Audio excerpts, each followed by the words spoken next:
ಶ್ರೀ ರೇವತಿ ರಾಜ್ ಸಂಸ್ಥಾಪಕ ಅಧ್ಯಕ್ಷರು ಭೀಮಪ್ತಿ ರೆಡ್ಡಿ ಒಂದೆರಡು ಮಾತುಗಳಾಗಬೇಕು ಅಂತ ಕೇಳ್ಕೊಳ್ತೀನಿ.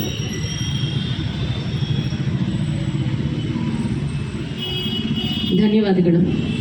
ಕಾರ್ಯಕ್ರಮಕ್ಕೆ ನನ್ನನ್ನು ಒಂದು ಭಾಗವನ್ನಾಗಿ ಮಾಡಿ ಒಂದು ಅವಕಾಶವನ್ನು ಕಲ್ಪಿಸಿದ ಎಲ್ಲ ಅಧಿಕಾರಿ ಹಾಗೂ ನೌಕರ ವರ್ಗದ ಎಲ್ಲ ಪದಾಧಿಕಾರಿಗಳು ಹಾಗೂ ಸಂಘದ ಅಧ್ಯಕ್ಷರು ಹಾಗೂ ಇಲ್ಲಿ ವೇದಿಕೆ ಮೇಲೆ ಕುಳಿತಿರುವಂಥ ಎಲ್ಲ ಗಣ್ಯಮಾನ್ಯರು ಹಾಗೂ ವೇದಿಕೆ ಎದುರಿಗೆ ಆಸೀನರಾಗಿರುವಂಥ ಎಲ್ಲರಿಗೂ ಸಹ ನನ್ನ ಹೃತ್ಪೂರ್ವಕ ಅಭಿನಂದನೆಗಳನ್ನ ಸಲ್ಲಿಸ್ತಾ, ಈ 69ನೇ ಕರ್ನಾಟಕ ರಾಜ್ಯೋತ್ಸವ ಈ ಸುಸಂದರ್ಭದಲ್ಲಿ ನಿಜವಾಗ್ಲೂ BBMP ವತಿಯಿಂದ ಎಲ್ಲ ವಲಯಗಳಲ್ಲಿ ಕನ್ನಡ ರಾಜ್ಯೋತ್ಸವವನ್ನು ಆಚರಣೆ ಮಾಡಬೇಕು ಅನ್ನುವಂಥ ಸಂಘದ ಒಂದು ನಿರ್ಧಾರ ಇದೆಯಲ್ಲ, ಅದು ಬಹಳ ಒಂದು ಅತ್ಯುತ್ತಮ ನಿರ್ಧಾರ.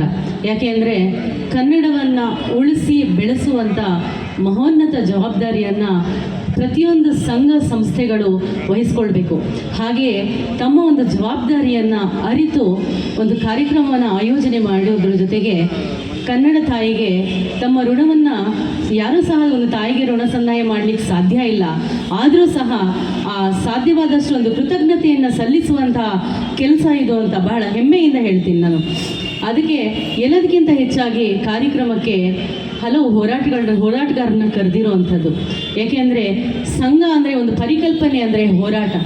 ಕನ್ನಡ ಏಕೀಕರಣ ನಮ್ಮ ಕನ್ನಡದ ಕುಲಪುರೋಹಿತ ಆಲೂರು ವೆಂಕಟರಾಯರ ಒಂದು ಚಳುವಳಿಯ ಮುಖಾಂತರ ನಮಗೆಲ್ಲವೂ ಒಂದು ಕನ್ನಡದ ನೆಲ, ಕನ್ನಡದ ನಾಡು ನುಡಿ ಒಂದು ಏಕೀಕರಣವಾಗಿ ನಮಗೆ ಒಂದು ಕನ್ನಡದ ಕರ್ನಾಟಕ ಅಂತ ಒಂದು ಸಪ್ರೇಟ್ ನಮ್ಮದೇ ಒಂದು ಅಸ್ಮಿತೆಯನ್ನು ತಂದುಕೊಟ್ಟಂತಹ ಎಲ್ಲ ಮಹನೀಯರು, ಎಲ್ಲ ಮಹೋನ್ನತ ಈ ಕನ್ನಡ ನಾಡು ನುಡಿಯ ಏಳಿಗೆಗಾಗಿ ತಮ್ಮನ್ನು ತಾವು ಸಮರ್ಪಣೆ ಮಾಡಿಕೊಂಡಂತಹ ಎಲ್ಲರನ್ನ ಇವತ್ತು ಸ್ಮರಣೆ ಮಾಡುವಂತಹ ಒಂದು ಪುಣ್ಯ ದಿನ.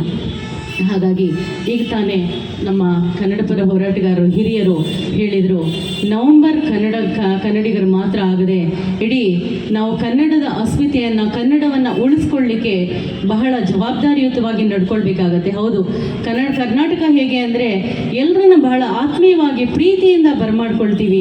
ಅಲ್ಲಿ ನಮ್ಮವ್ರಿಗೆ ನೆಲೆ ಇಲ್ಲದಂಗೆ ಆಗುವಂಥ ಪರಿಸ್ಥಿತಿ ಆಗಿದೆ. ಆದರೆ ಇಲ್ಲಿ ತಪ್ಪು ತಿಳ್ಕೊಳ್ಳೋ ಅವಶ್ಯಕತೆ ಇಲ್ಲ. ಕನ್ನಡ ಅಂದರೆ ಬರೀ ಕರ್ನಾಟಕ ಅಂದರೆ ಬರೀ ಕನ್ನಡಿಗರು ಮಾತ್ರ ಅಲ್ಲ, ಕನ್ನಡವನ್ನು ಒಪ್ಕೊಂಡು ಕನ್ನಡವನ್ನು ಉಳಿಸಿ ಬೆಳೆಸುವ ಪ್ರತಿಯೊಂದು ಹೃದಯವೂ ಸಹ ಕನ್ನಡಿಗರು. ಅದು ಕನ್ನಡ ತಾಯಿಯ ಪೂಜಿಸಿ ಬೆಳೆಸುವಂತಹ ಕನ್ನಡದ ಹೃದಯಗಳು. ಹಾಗಾಗಿ ಆ ಬಹಳ ದೊಡ್ಡ ಜವಾಬ್ದಾರಿ ನಾವು ಮುಂದಿನ ದಿನಗಳಲ್ಲಿ ಕನ್ನಡಕ್ಕೆ, ಯಾಕಂದರೆ ನಾವು BBMP ನೌಕರ ವರ್ಗದಲ್ಲಿರೋದ್ರಿಂದ ನಾನು ಹೇಳಲಿಕ್ಕೆ ಏನು ಇಷ್ಟಪಡ್ತೀನಿ ಅಂದರೆ, ಸರೋಜಿನಿ ಮಹಿಷಿ ಹೋರಾಟಗಾರರಾಗಿರೋಂಥ ವಿಚಾರ